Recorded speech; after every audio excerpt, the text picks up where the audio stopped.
hindi naman sa umiiwas sa responsibilidad ng COMELEC. Kaya lang, meron po kasi tayong batas. Sabi ko nga po sa inyo, ang COMELEC ay tagapagpatupad lang ng batas. Wala po kaming kapangyarihan na baguhin ang batas natin na umiiral dito sa ating bansa. Nakakalungkot sapagkat sabi ko na nga ba, lagi kaming masisisi. Kaya lang, sa bandang huli, paano kung ito ang batas? Sampulan ko po kayo kung bakit ganyan na sinasabi ko.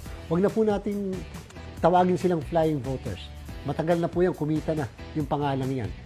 Paano kung yung isang botante ay nagpapakita sa mismong COMELEC ng sertifikasyon mula sa barangay chairman ng barangay niya na siya ay taga doon. Siya ay isang residente ng barangay na yan.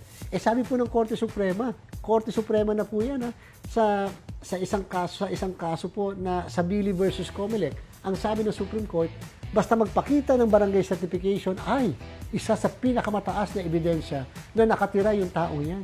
So, ang tanong, may magagawa po ba yung COMELEC na tanggihan yung mismong pag-apply ng taong yan dyan sa mismong lugar kung saan siya nagsasabing nakatira? Paano po kung napakadami nila? Wala rin po kami magagawa.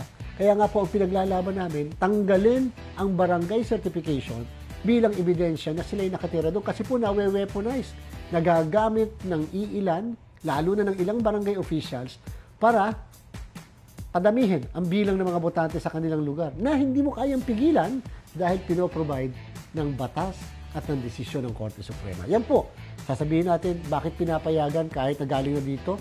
Hindi po sila nagdo-double registration na ngayon kasi nahuli na yan . Ang ginagawa po nila, nagpapatransfer ng registration.